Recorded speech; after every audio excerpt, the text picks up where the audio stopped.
तो चलिए आज की क्लास में हम सभी लोग देखने वाले हैं बीएसएससी कार्यालय प्रचारी के लिए जीके जीएस का मोस्ट इंपॉर्टेंट प्रश्न को देखने वाले हैं। दोस्तों आपके एग्जाम में जीके जीएस से 40 प्रश्न पूछा जाता है। याद रखिएगा कितना पूछा जाता है, 40 प्रश्न पूछा जाता है। तो आप सभी लोग 40 प्रश्न का टेंशन मत लीजिए।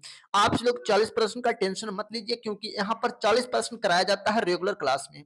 और ये 8 बजे रात को क्लास होता है। याद रखिएगा 8 बजे रात को क्लास अपलोड किया जाता है और सुबह में 8 बजे हिंदी का क्लास अपलोड किया जाता है। सुबह में 8 बजे हिंदी का क्लास अपलोड किया जाता है, याद रखिएगा। अगर आप सभी लोग एक सीट पक्की करना चाहते हैं तो अभी से तैयारी में लग जाइए क्योंकि आपके पास टाइम नहीं है। आपके पास मात्र 1 से 2 महीना टाइम है, याद रखिएगा। आपके पास 1 से 2 महीना टाइम है तो अभी से तैयारी में लग जाइए और अभी से तैयारी में आप सभी लोग लग जाते हैं तो आपका तैयारी बहुत बेहतर समझा जाएगा। तो चलिए क्लास को शुरू करते हैं। क्लास को शुरू करने से पहले अगर आप सभी लोग चैनल पर नए हो तो चैनल को प्लीज लाइक एंड सब्सक्राइब जरूर कर देना और वीडियो को एंड तक जरूर वॉच करना। तो चलिए पहले प्रश्न की ओर बढ़ते हैं।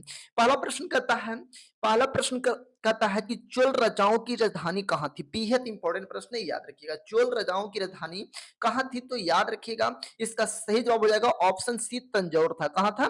तंजौर था। ऑप्शन सी करेक्ट आंसर हो जाएगा।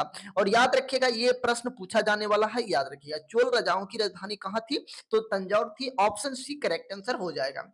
और प्रश्न पूछ लिया जाएगा कि चोल वंश के संस्थापक कौन थे, तो याद रखिएगा विजयालय थे। कौन थे? चोल वंश के संस्थापक विजयालय थे, याद रखिएगा हमेशा के लिए। चलिए अगले प्रश्न की ओर बढ़ते हैं। अगला प्रश्न कहता है जो कि काफी इंपॉर्टेंट प्रश्न है। भारत में पंचायती राज व्यवस्था सर्वप्रथम 1959 में कहां लागू की गई थी। बेहद इंपॉर्टेंट प्रश्न है, याद रखिएगा। और ये कुल प्रश्न छपने वाला एग्जाम में, याद रखिएगा ये कुल प्रश्न छपने वाला है एग्जाम में।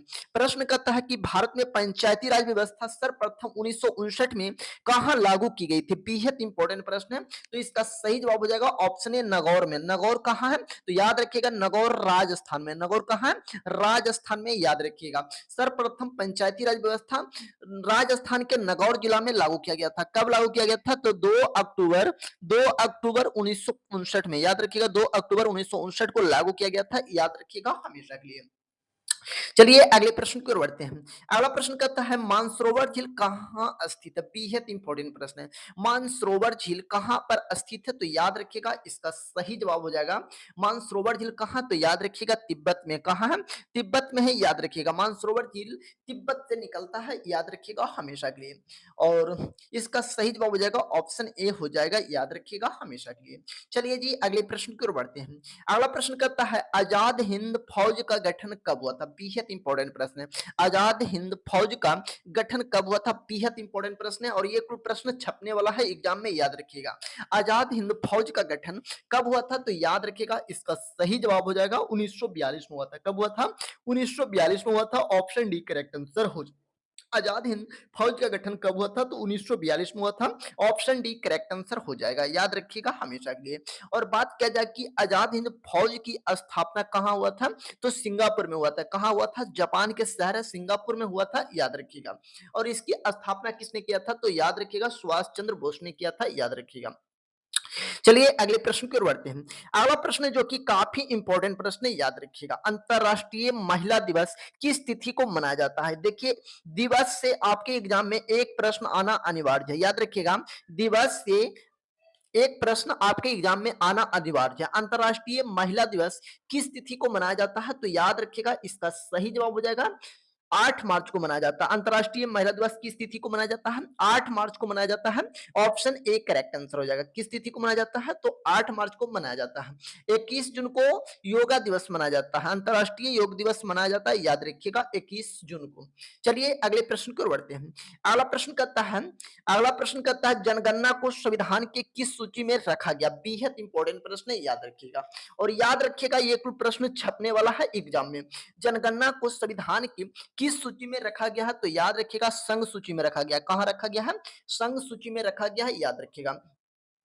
याद रखिएगा संघ सूची में रखा गया। जनगणना को कौन नियंत्रित करता है, तो गृह मंत्री द्वारा लागू किया जाता है, गृह मंत्री द्वारा लागू किया जाता है, याद रखिएगा हमेशा के लिए।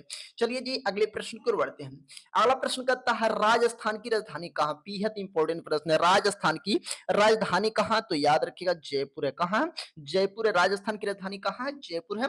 ऑप्शन सी करेक्ट आंसर हो जाएगा। चलिए बढ़ते हैं अगले प्रश्न की ओर। अगला प्रश्न कहता है जो कि काफी इंपॉर्टेंट प्रश्न है, याद रखिएगा। प्रश्न कहता है भारतीय संविधान भारत को किस रूप में वर्णित करता? बेहद इंपॉर्टेंट प्रश्न है, याद रखिएगा। और ये कोई प्रश्न छपने वाला है, याद रखिएगा। भारतीय संविधान भारत को किस रूप में वर्णित करता है? तो याद रखिएगा राज्यों के संघ के रूप में वर्णित करता है। राज्यों के संघ के रूप में वर्णित करता है। ऑप्शन ए करेक्ट आंसर हो जाएगा। राज्यों के संघ के रूप में वर्णित करता है। ऑप्शन ए करेक्ट आंसर हो जाएगा। चलिए अगले प्रश्न की ओर बढ़ते हैं। अगला प्रश्न जो कि काफी इंपॉर्टेंट प्रश्न है। प्रश्न कहता है राज्यसभा के द्वारा लोकसभा को धन विधेयक कितने दिनों में लौटा दिया जाना चाहिए? बेहद इंपॉर्टेंट प्रश्न है। राज्यसभा द्वारा लोकसभा को धन विधेयक कितने दिनों में लौटा दिया जाना चाहिए? तो याद रखिएगा 14 दिनों के भीतर लौटा दिया जाना चाहिए। 14 दिनों के अंदर लौटा दिया जाना। और प्रश्न पूछता है कि धन विधेयक किस अनुच्छेद में है? तो धन विधेयक 110 में, याद रखिएगा। धन विधेयक का प्रावधान 110 में है, याद रखिएगा हमेशा के लिए। और धन विधेयक लागू किया जाता है लोकसभा में, याद रखिएगा। धन विधेयक लागू किया जाता है लोकसभा में, याद रखिएगा। और यहाँ पर राज्यसभा की बात किया गया तो राज्यसभा का प्रावधान अनुच्छेद 80 में, याद रखिएगा। लोकसभा का प्रावधान अनुच्छेद 81 में, याद रखिएगा। एक और प्रश्न पूछा जा सकता है। तो इसका सही जवाब हो जाएगा ऑप्शन सी, याद रखिएगा। चलिए अगले प्रश्न की ओर बढ़ते हैं। अगला प्रश्न कहता है शिक्षा को किस सूची में रखा गया? बेहद इंपॉर्टेंट प्रश्न है। शिक्षा को किस सूची में रखा गया है? तो याद रखिएगा समवर्ती सूची में रखा गया। शिक्षा हो गया, वन हो गया, ये कुल समवर्ती सूची का विषय है। शिक्षा हो गया, वन हो गया, ये कुल समवर्ती सूची का विषय है। तो ऑप्शन सी करेक्ट आंसर हो जाएगा, याद रखिएगा। ऑप्शन सी करेक्ट आंसर हो जाएगा। चलिए अगले प्रश्न की ओर बढ़ते हैं। अगला प्रश्न कहता है कि राजस्थान के विधानसभा में सदस्यों की संख्या कितना? बेहद इंपॉर्टेंट प्रश्न है। राजस्थान के विधानसभा में सदस्यों की संख्या कितनी है? बेहद इंपॉर्टेंट प्रश्न है, सभी लोग बताने का प्रयास कीजिएगा। राजस्थान के विधानसभा में सदस्यों की संख्या कितनी है? तो याद रखिएगा ऑप्शन डी हो जाएगा 200 सीटें। कितना है? 200 सीटें हैं। और बात किया जाए कि बिहार में विधानसभा की सीटों की संख्या कितना है? तो याद रखिएगा 243 सीट है। कितना है? 243 सीट है, याद रखिएगा। बिहार में विधान परिषद की संख्या कितना है? तो याद रखिएगा 75 है। बिहार में लोकसभा की सदस्य की संख्या कितना है? तो लोकसभा के सदस्य की संख्या कितना है? तो याद रखिएगा 40 है। कितना है? 40 है। और बिहार में राज्यसभा सीटों की संख्या कितना है? तो याद रखिएगा 16। और ये कुल प्रश्न पूछ लिया जाता है, तो ये कुल आप सभी लोग याद रखिएगा। बिहार में विधानसभा की सीटों की संख्या 243 है। बिहार में विधान परिषद की सीटों की संख्या 75 है। बिहार में लोकसभा सीटों की संख्या 40 है। बिहार में राज्यसभा सीटों की संख्या 16 है। तो ये कुल प्रश्न आप सभी लोग याद करते चलिएगा। चलिए बढ़ते हैं, इसका सही जवाब हो जाएगा ऑप्शन डी, याद रखिएगा। अगला प्रश्न की ओर बढ़ते हैं। अगला प्रश्न कहता है मछलियों की यकृत तेल में किस विटामिन की प्रचुरता होती है? बेहद इंपॉर्टेंट प्रश्न है। मछलियों के यकृत तेल में किस विटामिन की प्रचुरता होती है? तो याद रखिएगा इसका सही जवाब हो जाएगा विटामिन डी की प्रचुरता होती है। विटामिन डी की प्रचुरता होती है, ऑप्शन ए करेक्ट आंसर हो जाएगा। मछलियों के यकृत तेल में किस विटामिन की प्रचुरता होती है? तो विटामिन डी में, ऑप्शन ए करेक्ट आंसर हो जाएगा। चलिए बढ़ते हैं अगले प्रश्न की ओर। अगला प्रश्न कहता है थार मरुस्थल कहाँ स्थित है? बेहद इंपॉर्टेंट प्रश्न है। थार मरुस्थल कहाँ स्थित है? तो याद रखिएगा राजस्थान में। ये तो सभी लोग जानते होंगे, राजस्थान में। थार मरुस्थल कहाँ है? राजस्थान में है, ऑप्शन ए करेक्ट आंसर हो जाएगा। चलिए बढ़ते हैं अगले प्रश्न की ओर। अगला प्रश्न कहता है कि राजस्थान की गांधी किसे कहा जाता है? बेहद इंपॉर्टेंट प्रश्न है, याद रखिएगा। राजस्थान की गांधी किसे कहा जाता है? इसका सभी लोग जवाब देने का प्रयास कीजिएगा। राजस्थान की गांधी किसे कहा जाता है? तो याद रखिएगा गोकुल भाई भट्ट को कहा जाता है। याद रखिएगा गोकुल भाई भट्ट को कहा जाता है, ऑप्शन ए करेक्ट आंसर हो जाएगा, याद रखिएगा। चलिए जी अगले प्रश्न की ओर बढ़ते हैं। अगला प्रश्न कहता है लाफिंग गैस किसे कहा जाता है? बेहद इंपॉर्टेंट प्रश्न है। लाफिंग गैस किसे कहा जाता है? नाइट्रस ऑक्साइड को कहा जाता है, याद रखिएगा। नाइट्रस ऑक्साइड को कहा जाता है, N2O का कहा जाता है, याद रखिएगा। नाइट्रस ऑक्साइड को लाफिंग गैस कहा जाता है, याद रखिएगा हमेशा के लिए। तो इसका सही जवाब हो जाएगा ऑप्शन बी, याद रखिएगा। चलिए अगले प्रश्न की ओर बढ़ते हैं। अगला प्रश्न कहता है कि तुलबुल परियोजना किस नदी पर स्थित है? बेहद इंपॉर्टेंट प्रश्न है। तुलबुल परियोजना किस नदी पर स्थित है? इसका सभी लोग जवाब देने का प्रयास कीजिएगा। तुलबुल परियोजना किस नदी पर है? तो याद रखिएगा झेलम नदी पर है। किस नदी पर है? झेलम नदी पर है। तुलबुल परियोजना किस नदी पर है? झेलम नदी पर है। ऑप्शन सी करेक्ट आंसर हो जाएगा। तुलबुल परियोजना किस नदी पर है? तो झेलम पर है। ऑप्शन सी करेक्ट आंसर हो जाएगा। चलिए अगले प्रश्न की ओर बढ़ते हैं। अगला प्रश्न कहता है जो कि काफी इंपॉर्टेंट प्रश्न है, पिंक सिटी यानी गुलाबी शहर के नाम से किस शहर को जाना जाता है? बेहद इंपॉर्टेंट प्रश्न है। पिंक सिटी यानी गुलाबी शहर के नाम से किस शहर को जाना जाता है? तो याद रखिएगा जयपुर को जाना जाता है। किसे जाना जाता है? जयपुर को जाना जाता है। ऑप्शन डी करेक्ट आंसर हो जाएगा। ऑप्शन डी करेक्ट आंसर हो जाएगा। पिंक सिटी यानी जयपुर को कहा जाता है, याद रखिएगा। नवाबों का शहर मुंबई को कहा जाता है, याद रखिएगा। नवाबों का शहर मुंबई को कहा जाता है। प्रवेश द्वार भी मुंबई को कहा जाता है। ये कुल प्रश्न आप सभी लोग याद रखिएगा। चलिए जी अगले प्रश्न की ओर बढ़ते हैं। इसका सही जवाब हो जाएगा ऑप्शन डी। अगला प्रश्न कहता है जो कि काफी इंपॉर्टेंट प्रश्न है, याद रखिएगा। 1556 में पानीपत की दूसरी लड़ाई अकबर और किसके बीच हुई थी? बेहद इंपॉर्टेंट प्रश्न है। 1556 में पानीपत की दूसरी लड़ाई अकबर और किसके बीच हुई थी? तो याद रखिएगा हेमू के बीच हुई थी। अकबर और हेमू के बीच हुई थी। ऑप्शन सी करेक्ट आंसर हो जाएगा। पानीपत की प्रथम लड़ाई 1526 में हुआ था, याद रखिएगा। पानीपत की प्रथम लड़ाई 1526 में हुआ था। दूसरी लड़ाई 1556 में हुआ था। दूसरी लड़ाई 1556 में हुआ था। तीसरी लड़ाई कब हुआ था? 1761 में हुआ था। तीसरी लड़ाई 1761 में हुआ था, याद रखिएगा हमेशा के लिए। चलिए अगले प्रश्न की ओर बढ़ते हैं। अगला प्रश्न कहता है बाबरनामा के लेखक कौन है? बेहद इंपॉर्टेंट प्रश्न है। बाबरनामा के लेखक कौन है? तो याद रखिएगा बाबर ही हो जाएगा। याद रखिएगा बाबर ही हो जाएगा। बाबरनामा के लेखक कौन है? बाबर हो जाएगा।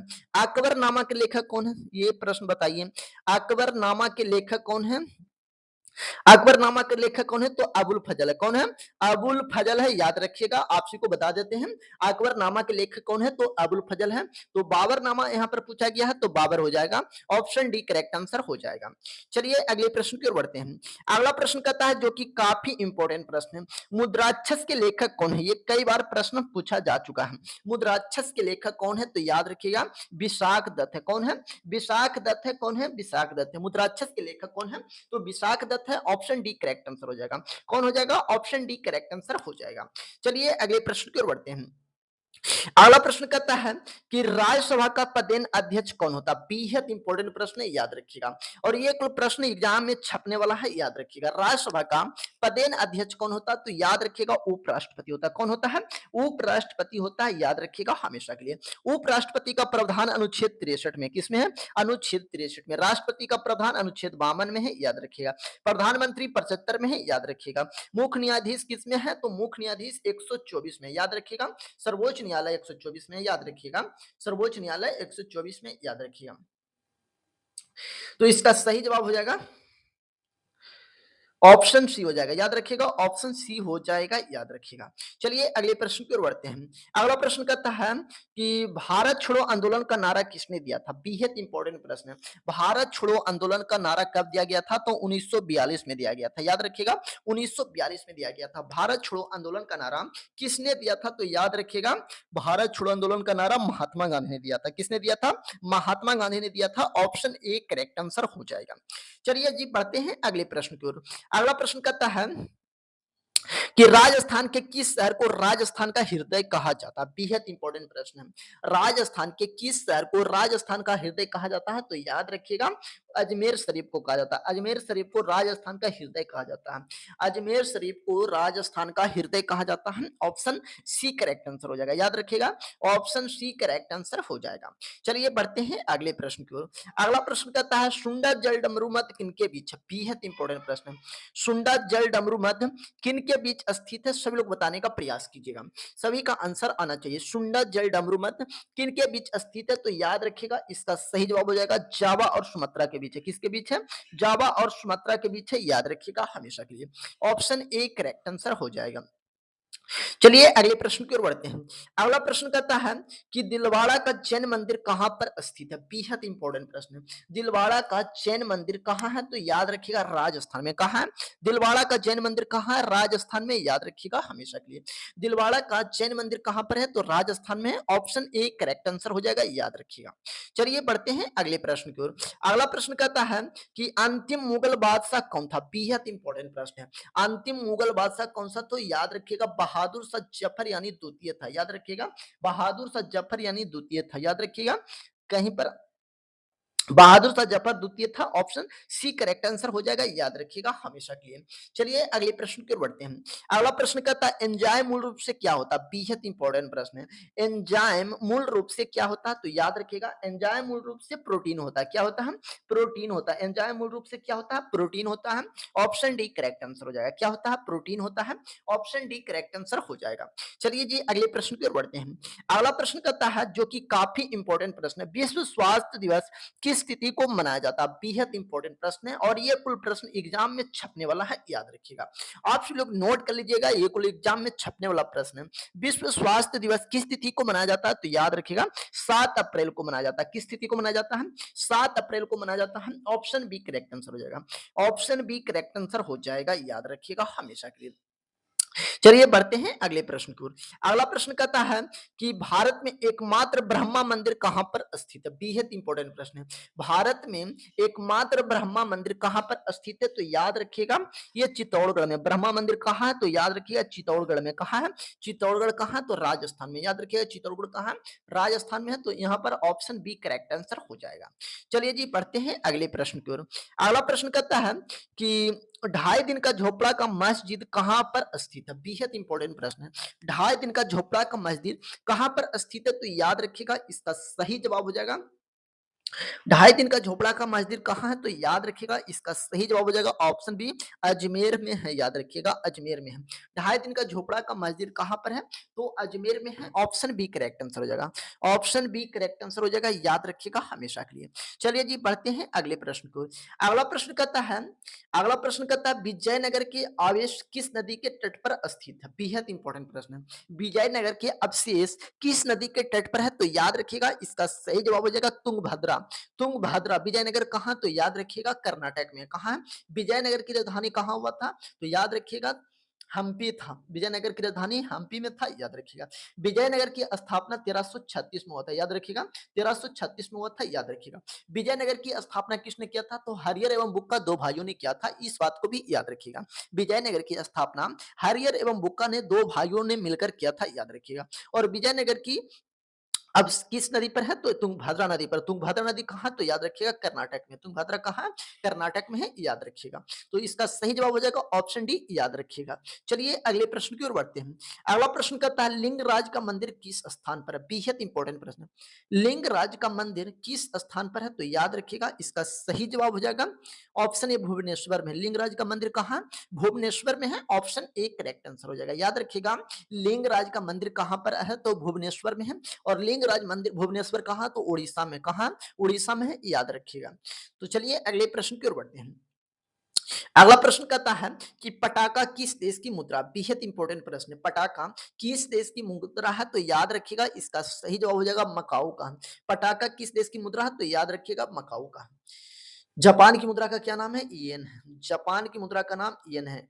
इंडोनेशिया का मुद्रा का नाम रुपया है। याद रखिएगा रुपया। रुपया रुपया है, याद रखिएगा रुपया है, याद रखिएगा। चलिए अगले प्रश्न की ओर बढ़ते हैं। इसका सही जवाब हो जाएगा ऑप्शन बी, याद रखिएगा।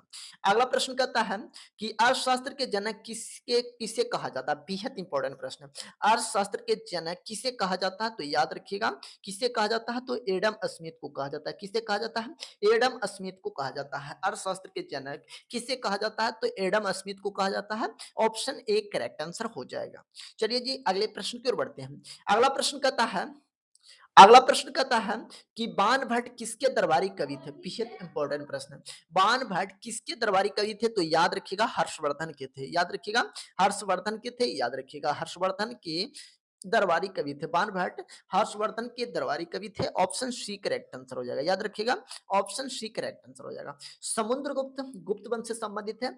चंद्रगुप्त मौर्य मौर्य वंश से संबंधित है। अजातशत्रु ये है हर्यक वंश से संबंधित, याद रखिएगा, अजातशत्रु हर्यक वंश से संबंधित है। अगले प्रश्न की ओर बढ़ते हैं। अगला प्रश्न कहता है विजय स्तंभ कहां पर स्थित है? बेहद इंपॉर्टेंट प्रश्न है। विजय स्तंभ कहां पर स्थित है? विजय स्तंभ कहां पर है? तो याद रखिएगा चित्तौड़गढ़ में। कहां?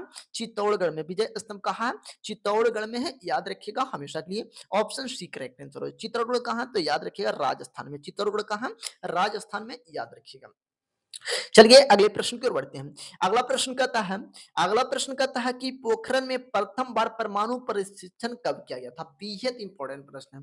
पोखरण में प्रथम बार परमाणु प्रशिक्षण कब किया गया था? तो याद रखिएगा 18 मई 1974 को किया गया था। 18 मई 1974 को किया गया था। कब किया गया था?